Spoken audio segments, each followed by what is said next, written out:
Baik, assalamualaikum warahmatullahi wabarakatuh. Kali ini kita akan bicara mengenai kesalahan dalam tinjauan pustaka. Ya, setelah sebelumnya kita bicara mengenai kesalahan dalam pembuatan hipotesis, ya, yaitu bab satu. Kali ini kita masuk ke bab 2, ya. Sebenarnya bab satu itu ada banyak. Salah satu bagiannya adalah hipotesis, ya. Tapi nanti kita akan lanjutkan lagi bagian-bagian yang lain. Tapi sekarang kita akan loncat dulu ke bagian menentukan tinjauan pustaka. Karena selain ini terdapat di bab 2 banyaknya, ya, eh, tinjauan pustaka atau pengutipan atau referensi juga sebenarnya sudah digunakan di bab satu, ya. Dan ini akan menjadi dasar bagi penelitian teman-teman, ya. Baik, kita dalam masa sekarang ini seperti sudah saya sampaikan sebelumnya dibanjiri oleh informasi, ya. Dulu 20-30 tahun yang lalu untuk mendapatkan sebuah informasi orang harus pergi ke perpustakaan, ya. Dia di sana harus baca arsip-arsip, baca buku-buku, baca majalah, baca jurnal, kemudian baru bisa membuat sebuah uh, karya tulis, ya. Artinya susah sekali, ya. Apalagi kalau di daerahnya tidak punya perpustakaan, maka dia harus keluar biaya besar untuk menemukan sebuah informasi, ya. Misal, ya, ambil contoh saja, misalnya seorang ingin menemukan definisi dari uh, manajemen misalnya, ya. Nah, itu orang harus baca buku, ya. Kalau dia nggak punya uang buat beli buku, dia harus ke perpustakaan. Nah, untuk ke perpustakaan itu dia harus keluar sumber daya juga, ya. Apalagi kalau perpustakaannya tidak lengkap dan dia harus mencari yang perpustakaan yang lebih bagus. Nah, sekarang masalahnya bukan dalam menemukan informasi, ya. Permasalahan sekarang adalah dalam menggunakan atau memilah informasi. Teman-teman, jadi tidak ada alasan lagi untuk kesulitan menemukan sumber, ya, sekarang ini, ya. Sumber sudah terbuka luas, ya. Kalau teman-teman punya resource lebih besar, bisa punya uang buat membuka sumber-sumber jurnal yang bagus, gitu, ya. Tapi dengan modal kuota saja sebenarnya teman-teman sudah bisa mencari sumber yang cukup, gitu, ya. Nah, untuk membuat sebuah tulisan yang bagus, membuat sebuah penelitian yang bagus, maka teman-teman harus dibangun dari sebuah bahan-bahan yang berkualitas. Sama seperti membuat bangunan, rumah, atau membuat makanan, membuat kue, ya. Rumah yang bagus dibuat dari material yang bagus.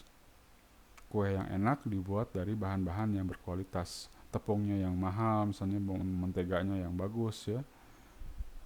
Dan nanti si value dari si rumah atau si kue juga akan menyesuaikan dengan bahannya. Artinya kalau dia dibuat dengan bahan-bahan yang bagus, tentunya values-nya lebih besar, lebih bagus, gitu, ya. Sama seperti karya tulis teman-teman. Jika dibuat dari bahan-bahan yang berkualitas, maka dia akan punya nilai ilmiah yang bagus, yang baik, ya. Tapi kalau dia dibuat dari eh, bahan-bahan yang tidak berkualitas, maka dia tidak akan punya values, ya.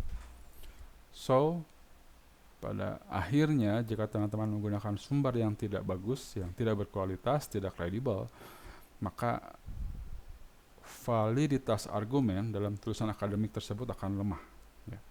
Ini saya kasih contoh saja. Ini mungkin teman-teman pernah lihat buku ini, ya, Borobudur Peninggalan Nabi Sulaiman, ya. Nah, ini saya jadikan contoh saja bahwa sebuah riset atau sebuah argumen bisa jadi disebutkan sebagai hasil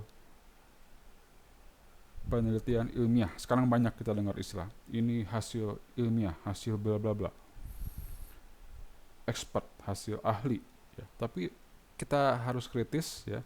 sebagai kaum intelektual teman-teman ya, harus kritis dalam memilah semua informasi yang teman-teman terima ya. Satu ya, apakah misalnya nanti akan kita lihat ciri-ciri yang tidak kredibel ya, tapi yang pasti salah satu yang harus teman-teman cek adalah referensi dari temuan ilmiah tersebut. Jika ada sesuatu yang mengklaim sebagai temuan ilmiah, misalnya buku ini mengklaim sebagai hasil penelitian ilmiah, teman-teman cek. Pertama kali teman-teman cek adalah daftar pustakanya, referensinya. Ya, ini kalau dia buku non fiksi ya. Kalau buku fiksi nggak ada daftar pustaka. Tapi kalau dia buku non fiksi, buku ilmiah misalnya ya, cek daftar pustakanya. Dia menggunakan bahan-bahan yang bagus atau jelek. Kalau dia menggunakan bahan-bahan yang jelek, udah tinggalkan. Jangan dianggap sebagai sebuah karya ilmiah yang kredibel. Ya. Artinya apa? Itu adalah satu satu cara untuk menilai sebuah karya ilmiah, yaitu dari referensi yang digunakan. Jadi kalau teman-teman nanti sama ya, orang lain juga ketika ingin melihat atau menilai karya tulis teman-teman, yang pertama kali mereka cek adalah daftar pustakanya. Ya. Dan pada akhirnya, jika teman-teman tidak mengecek daftar pustakanya, teman-teman langsung telan mentah-mentah informasi dari tersebut, ya. Karena diklaim sebagai ilmiah, maka teman-teman langsung konsumsi saja, maka teman-teman akan mendapatkan informasi yang tidak akurat dan menyesatkan. Sama seperti kue yang dibuat dari bahan-bahan yang tidak berkualitas, dan teman-teman langsung konsumsi itu, maka bisa menghasilkan penyakit. Rumah yang dibuat dari bahan-bahan atau material yang tidak baik, tidak berkualitas, tidak akan bertahan dalam jangka panjang. Dia bisa rubuh kapan saja. Ya, artinya, jika dia tidak dibangun dari bahan-bahan yang bagus, dia akan jauh sekali nilainya. Ya. Nah, sekarang apa saja yang disebut sebagai sumber yang kredibel ya? Pertama, dia harus ditulis oleh ahli yang expert di bidangnya. Ini mudah sekali buat teman-teman mengeceknya. Sekarang sudah ada ChatGPT, ada Google ya. Teman-teman cari nama orang tersebut yang menulis. Apakah dia punya track record di bidang tersebut? Apakah sebagai pembicara, apakah sebagai penulis ya. Walaupun dia mungkin tidak kuliah di bidang tersebut. Ya. Tapi track record itu terlihat jelas ya. Ada orang yang tiba-tiba bicara mengenai ekonomi, teman-teman cek background-nya, ternyata dia tidak pernah punya background ekonomi ya, tidak pernah dipercaya oleh instansi manapun untuk menjadi pemateri misalnya, atau tidak pernah menulis apapun tentang ekonomi, maka tinggalkan ya. Misalnya ya, ini buku ini penulisnya Kiai Haji ya, tapi buku ini tentang arkeologi dan sejarah. Nah, apakah boleh seorang kiai nulis buku tentang sejarah? Boleh ya, tapi dia harus punya background di area tersebut gitu ya. Walaupun ini harus hati-hati ya. Mengapa? Karena ustadz ya mungkin tidak menguasai semua hal gitu ya. Dulu saya lupa lagi hadisnya, tapi dalam beberapa aspek Rasul menyerahkan urusan tersebut kepada orang yang lebih ahli gitu ya. Tanyakan kepada ahlinya gitu ya. Sama seorang ahli agama itu mungkin tidak memahami semua hal tentang ekonomi, mungkin dia kurang gitu ya, tentang militer, tentang biologi ya. Kecuali dia memang selain ustadz juga dia punya background di bidang biologi misalnya, itu lebih bagus ya. Tapi itu harus kita cek, kita gali dulu ya. Karena jangan sampai misalnya ketika seorang ustadz bicara mengenai kesehatan, itu langsung kita telan mentah-mentah ya. Karena bisa jadi tidak ilmiah gitu ya. Soal keagamaan kita akui lah ya, tapi soal keilmuan lain ini mesti kita agak kritisi gitu ya. Sama seperti kalau misalnya ada ilmuwan ya bicara mengenai agama, ya bisa saja, tapi mungkin kita harus cek dulu backgroundnya ya. Jadi yang pertama harus dikeluarkan oleh orang yang memang expert di bidangnya, walaupun mungkin tidak selalu berhubungan dengan akademisnya ya. Kita bicara politik misalnya ya, apakah hanya orang politik yang bisa bicara politik? No, ya. Ada banyak tokoh-tokoh politik yang tidak lahir dari perkuliahan FISIP ya. Soekarno itu bukan lahir ya, kuliah di teknik sipil misalnya ya, tapi dia jadi politikus yang luar biasa. Soeharto dari militer ya, bisa jadi politisi. Pak Habibie dari teknik ya, Gus Dur dari agama, dari pesantren, Megawati benar-benar orang politik ya. SBY dari militer, tapi dia juga intelektual ya. Jokowi dari teknik ya, sarjana atau insinyur ya, tapi dia bisa jadi seorang politisi. Tapi tetap ketika Jokowi bicara politik, kita tidak akan melihat dia sebagai seorang sarjana kehutanan ya. Kita akan melihat dia sebagai mantan kader partai, mantan wali kota, mantan gubernur, mantan presiden. Itu sudah jelas track recordnya ya. Mau diakui atau tidak, itu adalah track record atau portofolio ya. Dan dia bisa bicara lewat pengalamannya ya. Jadi selain dia bicara lewat bidangnya, lewat risetnya, orang juga bisa bicara lewat pengalamannya ya. Tapi ini dua hal yang berbeda ya. Jadi teman-teman harus bisa memilah ini, kira-kira ini hasil riset atau hasil pengalaman gitu ya. Karena bisa jadi ada orang bilang kayu cemara misalnya atau kayu jati bisa menyembuhkan sakit ginjal misalnya ya. Itu hasil riset atau pengalaman dia gitu ya. Ini harus jelas. Kalau hasil riset dia, maka dia harus pernah mempublishnya lewat jurnal ilmiah gitu ya, atau lewat pengalamannya ya. Kalau lewat pengalamannya ya berarti kita masih harus menyimpan satu ruang untuk keraguan ya. Kemudian berasal dari institusi terpercaya, artinya sumber tersebut dicetak misalnya hasil dari jurnal Universitas A misalnya, atau keluaran Scopus ya, atau keluaran kementerian ya, atau organisasi riset gitu. Itu punya nilai kepercayaan yang tinggi ya. Atau misalnya ada orang yang sering diundang oleh universitas, misalnya ada pengusaha ya, ini dia bukan lulusan sekolah bisnis ya, tapi dia terbukti bisa membesarkan sebuah perusahaan, kemudian dia dipercaya oleh banyak universitas untuk menjadi dosen tamu. Ini dia nggak kuliah, ini dia lulusan SMA ini, tapi dia dipercaya sama universitas untuk memberikan kuliah umum mengenai bisnis. Dia dipercaya oleh lembaga pemerintah untuk menjadi konsultan misalnya.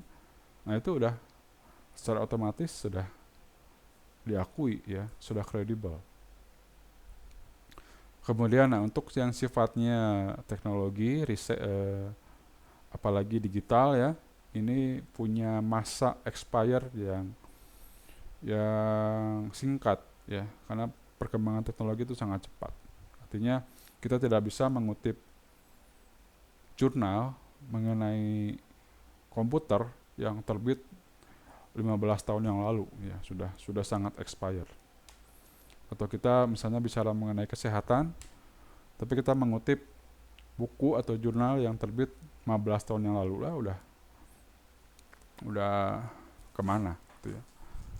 Dulu buku itu terbit sebelum ditemukan bahwa ada obat yang baru gitu ya. Jadi akan usang. Kemudian yang kredibel juga adalah dia tersedia di database akademik, ya, minimal Google Scholar. Ya. Nah, jadi teman-teman kalau ingin mencari sumber, yang pertama gunakan Google Scholar dulu, ya. Sana udah banyak, ada ribuan sumber di sana, ya. Jadi tidak perlu lagi mengutip dari Wikipedia, mengutip dari blog, ya, atau dari medsos, ya itu kurang bernilai lah ya. Nanti kita akan cek ya, mana aja yang bisa disebut dengan apa yang kredibel. Kemudian dapat diverifikasi, jadi setiap teman-teman mengutip karya ilmiah orang lain, misalnya saya mengutip tulisannya Bapak Edi Saputra ya, misalnya ya, bahwa teknologi AI akan menguasai dunia. Ini saya cantumkan di karya ilmiah saya ya. Menurut Edi dalam kurung 2015 atau 2020 ya, AI akan menguasai dunia. Nah, ini harus bisa diverifikasi. Artinya ketika kita mencari karya tulis si Edi ya, ini dia pernah mengucapkan kalimat yang sama atau pernah mengungkapkan kalimat yang sama gitu ya. Jadi harus bisa diverifikasi. Kalau nggak ada, berarti kita sudah melakukan kebohongan ya.